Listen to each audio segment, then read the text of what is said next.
Hey everybody, welcome back to the Gains for Girls podcast. Thank you for tuning in. Make sure you check us out anywhere where you get your podcast. Be sure to check us out at outkick.com. Today's guest, I am so excited. It is Mary Margaret Olohan. She is a senior reporter for the Daily Signal. She is the author of the new book, Detrans, The True Stories of Escaping the Gender Ideology Cult. She worked for both the Daily Caller and the Daily Wire. She was actually at the Daily Wire when I first got into contact with her. And she is so special to me for a lot of reasons. But she is actually the reporter who broke my story and the story of what we were dealing with at that national championships, really our whole, my whole senior season in competing with Leah Thomas. And so I just love her. I value her. Her voice is amazing. She has been at the forefront of so many of these cultural issues that are affecting women, affecting children, affecting parents, affecting everyday Americans. And so I could not be more excited for this conversation with Mary Margaret Olohan. Mary Margaret, thank you so much for joining the Gains for Girls podcast. You are someone who has not just really been at the forefront of this issue, but you have been foundational for me and for my journey these past 2 years, given the fact that you were the reporter who I initially felt confident and comfortable enough to talk to about everything that was going on with the whole Leah Thomas scenario at that Division I National Championships for women's swimming. So I could not be more grateful for you, even more excited because you have your new book that's out. Your book, it is called Detrans, True Stories of Escaping the Gender Ideology Cult. There really is, I'm almost done with it, but in reading it, I have not found a better book to inform, to save lives, quite honestly, and to expose the wrong and the harm and the severity, the harm that's being had. And so, again, amazing. But before we get into the book, I wanted you to just be able to give a little background on yourself, on who you are. Tell us a little bit about your career and the changes that you've seen in your profession and in the media. Yeah, well, it's so great to be here, first of all, and honored to be on the Riley Gaines show. I remember being at the NCAAs and being up in the bleachers and seeing all of this happen from above was crazy. I found some pictures I took the other day of, just in the stands watching from above. And I remember DMing you and how excited I was when you got back to me and then our conversation. So it's been so amazing to see you be so fearless and so brave over the last couple of years. And fun to go back and read that story every now and again. I'm like, man, that was crazy. But I'm a reporter. I've been covering culture issues since about 2019. I got my start at the Daily Caller News Foundation, which is Tucker started the Daily Caller, and then the Daily Caller News Foundation is their nonprofit side of things. And I didn't know anything about journalism. I was working as a publicist at Regnery Publishing at the time, and the Kavanaugh hearings happened, and I was so bothered by how the media covered all of it, and the reporting that the New York Times and other legacy outlets were producing. And I was so radicalized by that whole experience that I thought, I want to be part of the news, not reacting to it anymore. So I kind of dove in head first, went to the Daily Caller, and I got on this culture beat there. And at the time in 2019, it was interesting. There was not a lot of recognition of the importance of culture stories, even on the right.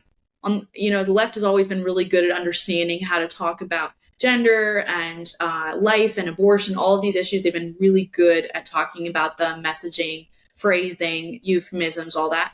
The right was so cautious about culture issues up until recently.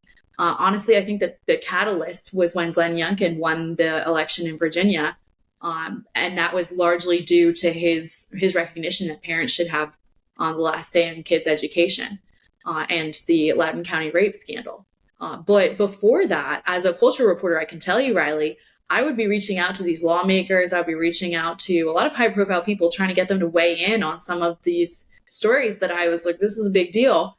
And there was just this attitude that, it wasn't really cool. It wasn't really popular to talk about gender or life issues. The pro-life issue was kind of like to the side. It was, acceptable, but gender wasn't. And so when I was covering a lot of these stories around 2020, 2021, and seeing more and more, people who had tried to transition come forward and sharing their stories, I was fascinated and made me want to write about it. But it wasn't until a couple of years ago that I got the opportunity to write a book. And I thought this would be such a great place to share these types of stories, because it's not the kind of thing that you can accurately explain in a news hit. And I know, you do a ton of TV. You get like a 2-minute segment. You got to be really succinct, get your point out there, get your message across, but you don't have a lot of time to share these intimate and vulnerable stories that can have such an impact on people. So, and as you know from your speaking and, your own book, it's such a great format in more long form way to be able to give people these details. And I felt like when it came time for me to write this, it was such a great opportunity to be able to show people, there are a ton of young kids out there today who are having their lives dramatically changed forever by social media, by gender activists, by teachers and counselors. And, we can get into that later in the conversation, but this is a big deal. And I think that more parents need to be aware of it, and more kids need to understand that there are consequences to this type of thing. And it's not just a trend or a fad or the next type of thing we want to lean into. And so I really dug into a lot of different aspects of this in my book, and I'm hopeful that it'll reach a lot of people.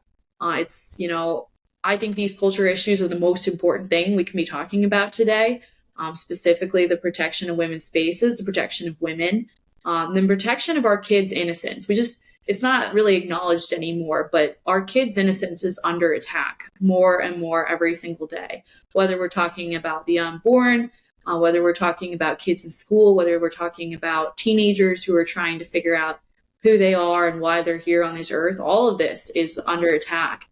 And so, it's fun that this is my calling right now. I really enjoy being a journalist. I love diving into these types of stories. And that's why I wrote this book, to shine some light on what's going on here.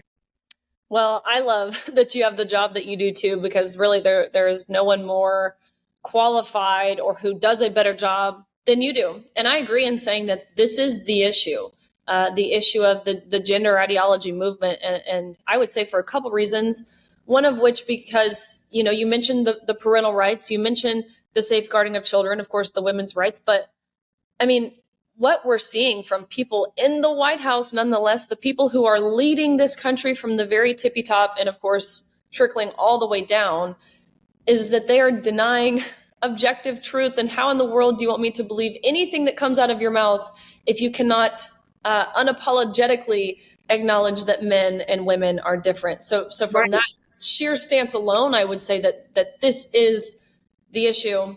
You mentioned it's hard, and I so know what you're talking about.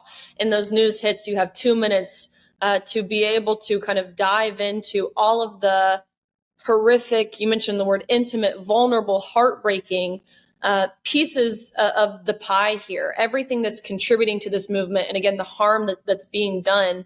But in your book, you take us through personal stories and accounts of people like Prisha Mosley, Chloe Cole, Luca Hine, people who are dear friends of mine now, and even tons of others who are probably less publicly known stories. Can you give a brief introduction? I know you just said it's hard to do that, but a few minutes of just kind of taking us through the manipulation, the lies, the deceit that these young people are falling for, and understandably so.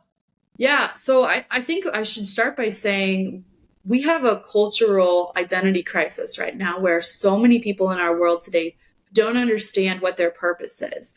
And, you can attribute that to a lot of factors. There's been a lot of research done on this. I think, from a religious perspective, a lot of people would say that not enough people are grounded in faith and they don't have a sense of who they are or why they're on this earth. But at the end of the day, we have a lot of people, especially young people, who don't know what their identity is. They don't understand, the roots of their family or what their purpose is in general.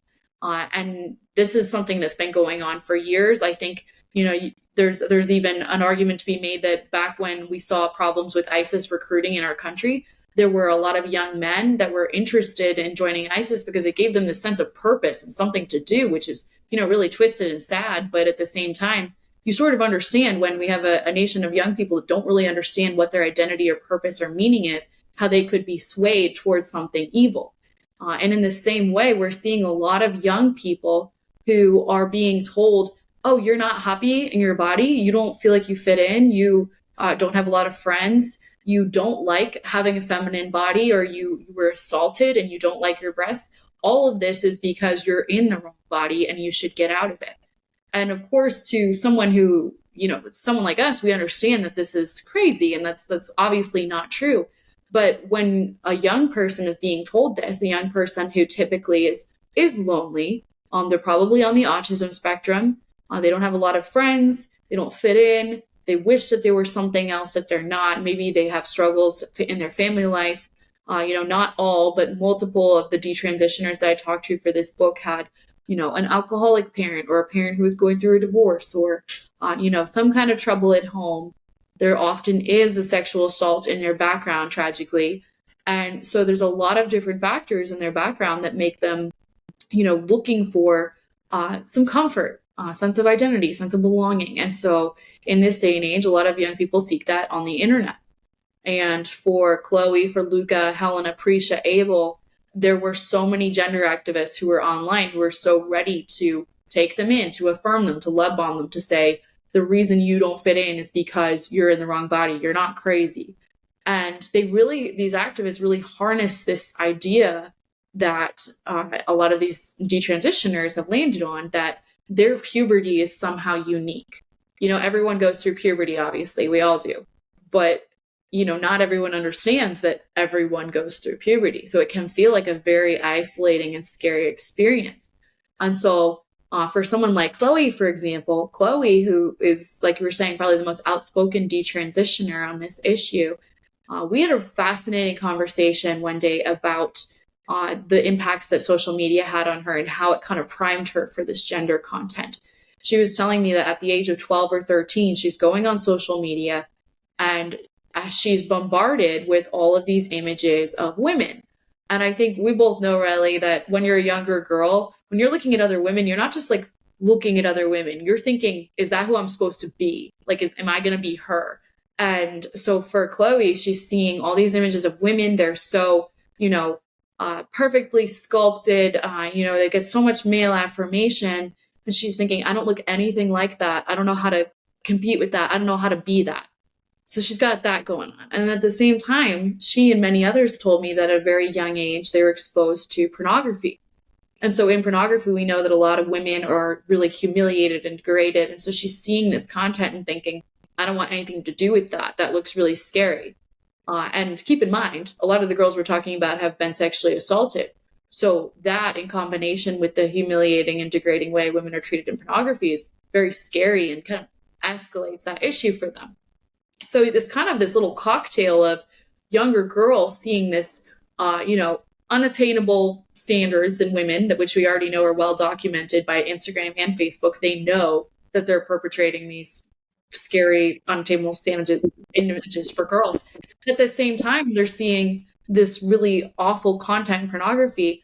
And so it's very much a priming of them to be open to this gender content, where someone will say, oh, you feel like you can't be a woman or you don't look like a woman? It's because maybe you're not.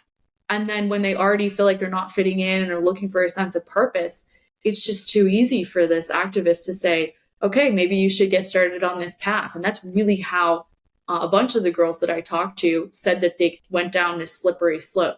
Obviously, it's a little different for the guys, but at the same time, it's the same idea, where they're being primed by these gender activists and then affirmed by people at school, maybe friends, maybe counselors, maybe therapists, who tell them, yes, across the board, they're affirmed. Yes, if you believe you're trans, and you need to get so-called gender affirming care. Wow. Yeah, heartbreaking is what that is. We hear from many accounts in the book of people who began HRT, hormone replacement therapy, taking testosterone or estrogen. And what I found was interesting is they were all virtually told, that look, this is basically, they're called puberty blockers. They just block your puberty. They pause it for just a short period of time. And we have critics, people who support child transition, who say that these procedures are wrongly labeled as irreversible. In talking with these people who have gone through with some of these procedures, some of them surgeries, some of them just the hormones, what is your response in saying that these puberty can just be paused and easily resumed? Well, first of all, these researchers, I was just digging through this one researcher's so-called research on puberty blockers the other day. She's being paid by the Biden administration to dig into puberty blockers. She used to give puberty blockers to kids in hospitals. So I'm looking through her research, and she's talking about how she knows that puberty blockers cause kids' bone density to get all messed up. She knows about all these negative side effects that puberty blockers cause in children. She's acknowledging it in her research.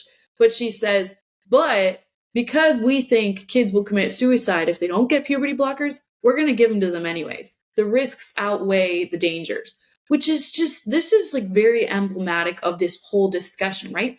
They're claiming, and they do this every time, every single detransitioner I talked to was told this. When they go in with their parents and they're talking about getting this treatment, they're told by the doctors tell their parents, would you rather have a dead daughter or a living son? And that's a threat. They're saying, if you do not comply with our gender ideology, your kid will kill themselves and it will be your fault. And so the parents feel obliged to go along with this. And that lie is kind of woven throughout all of this gender ideology, in that, this is what this researcher is saying, why we should be giving puberty blockers to kids, because they'll kill themselves if they don't get it. It's not true. It's not based on hard science or facts, but that's what they're predicating a lot of this on. And that is just so scary that they can sell all of us this lie. And that's what the major medical organizations will all go off of. And we also know that some of these so-called major medical organizations, you'll see that in establishment media will say all major medical organizations support gender affirming care. Well, one of the top ones, WPATH, was just exposed for knowing that puberty blockers and hormones were experimental, knowing that they're dangerous, and knowing that these kids can't actually give informed consent to this stuff because they're so mentally ill. And yet they didn't say anything about it. Publicly, they're saying, hormones are good, puberty blockers are good, they relieve gender dysphoria. And they really have no basis for saying any of this. And they're not interested in hearing the stories of the detransitioners who are frantically saying, hello, we went through all of this. We understand what happens. Our bodies have been affected by this experimental and dangerous treatments, but no one wants to hear it because that doesn't go with the narrative. That's not the going narrative right now. No, yeah. And this number of detransitioners, it's growing. And similar to you, of course, not in at the same length or in depth in the same way, but I've talked to many of them. Many people who even want to continue remaining anonymous, or they don't feel confident enough to share their detransitioning experience publicly. Why do you think that is? Why don't we hear from more detransitioners, again, as that number continues to grow? Well, I think part of it is that, they receive so much hate and vitriol for even slightly saying that they regret their transition. It's not an acceptable thing to say when you are part of the so-called transgender community. These transgender activists will love bomb you and affirm you when you think that you're trans. And they will tell you, if anyone tells you that you're not trans, it's because they hate you and they want you dead. So that is the culture that is very much nourished in that community. And so let's say Chloe, for example, decides to speak up. She gets a ton of support from good people all across our country. And I do want to emphasize that. She gets massive support. But at the same time, she gets a lot of hate and vitriol from these gender activists. And, you'll see it if you look at their replies on Twitter or, other social media platforms, people calling them ugly, people saying all these horrific things, people saying it would be better if they were dead. And so you can kind of see why a lot of people would not want to come forward. Just like in your situation, it takes a lot of bravery to take a stand on this and to speak up. And so, I don't judge the ones who don't, because, at the end of the day, I think we all hope and pray that they can have normal lives and, that they're not infertile, that they can have, a healthy sexual intimacy with their future spouse. We want them to be able to be in a good place. And if they want to be anonymous, good. But we also really do need detransitioners who are brave enough to stand up and make their voice heard on this issue. We just also need them to be careful and take care of themselves, because part of this desire to transition is based often on a desire for attention. And when I say that, I mean, a desire for love and affirmation from a community.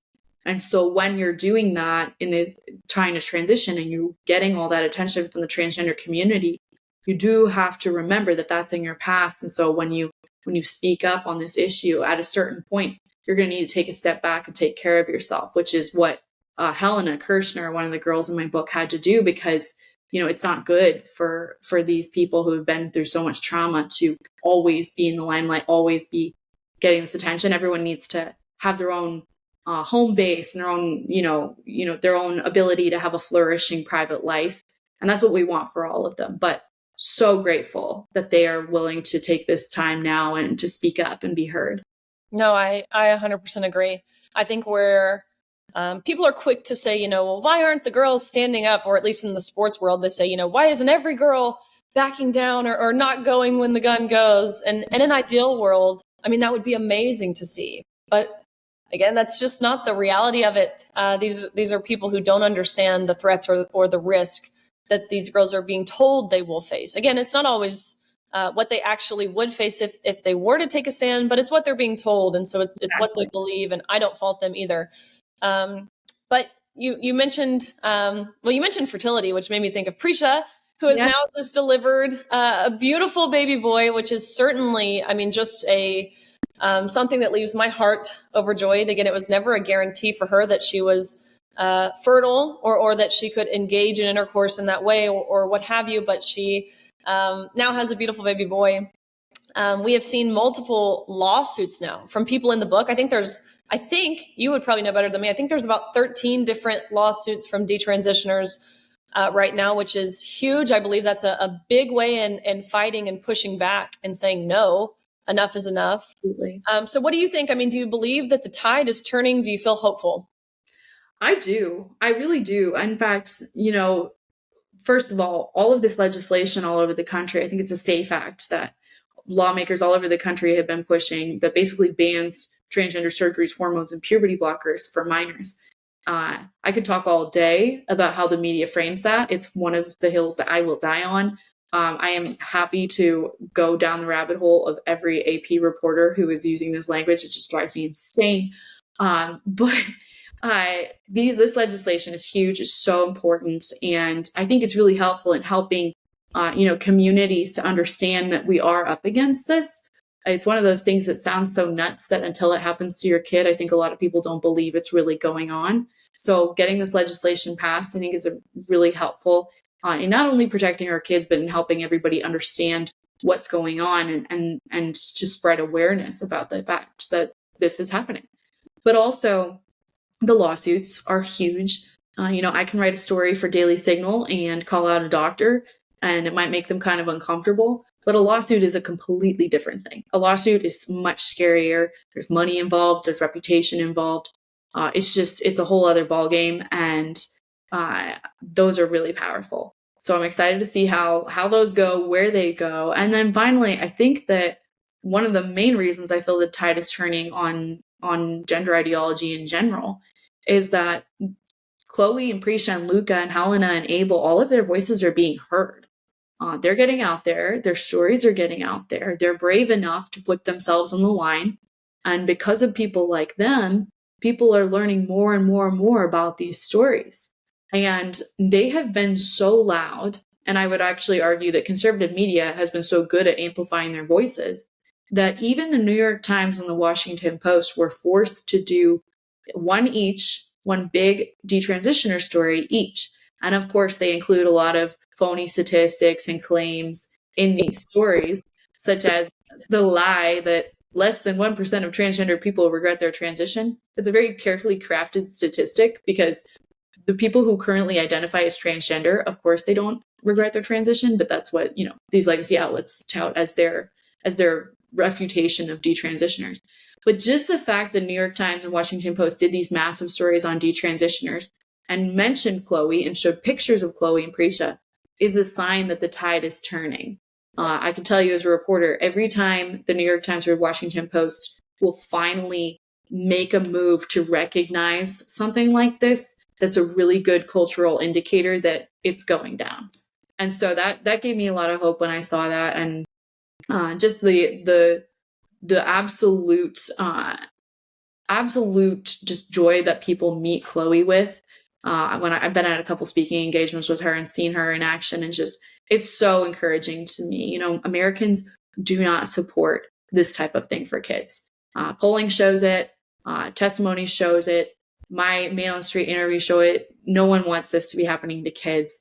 The only reason that it's being allowed to happen is because people will get pressured into situations and feel like they have no other choices. So I think the tide is turning. I really do. And this book is an effort to help spread more awareness, to help people understand the ins and outs of this gruesomeness. And I want people to be able to talk about it. Like your average mom on the soccer field in the fall, when she's standing there with her girlfriends and they're randomly mentioned that one of their kids is going to start puberty blockers. I want her to be able to say, "Are you sure? I've heard some stories saying that this can be really bad for kids." Like, I want to be able to equip a lot of people to talk about this in a casual manner, because that's what it takes to put a stop to this type of thing. No doubt. Okay. Where can people get the book? How can we support you? Of course, the book, the reporting and work that you're doing. Let us know. You can get the book at Amazon or anywhere books are sold. Leave me a review. I would be so grateful. And then you can find my reporting at dailysignal.com or follow me on X/Twitter at Mary Margaret Olohan. You're the best, Mary Margaret. Thank you so much. Again, everyone go get this book, Detrans, True Stories of Escaping the Gender Ideology Cult. You will learn so much. Your heart will be broken. This is not for the faint of heart. But again, it is stories that need to be heard and need to be spread. So thank you, Mary Margaret. You are the best. Thank you. All right. Thank you guys for tuning in. Again, make sure you get her new book, Detrans, True Stories of Escaping the Gender Ideology Cult. As I said, I am almost done with it, but really, it's amazing. You will learn so much. You will feel heartbroken, but it's necessary. It's a necessary feeling of heartbreak. So check it out anywhere where you get your books. Support her work. As I have also said, she really has been at the forefront. She's broken many stories. I can think of one off the top of my head where she was monumental, was at St. Mary's, the sister school basically to Notre Dame, the all-women's Catholic institution, which has now allowed boys into this institution. She broke this story, ultimately causing the school to reverse course. So her work she's doing is fantastic, and I think we should all support her. Again, check us out at OutKick.com, and we hope to see you next week on the Gains for Girls podcast.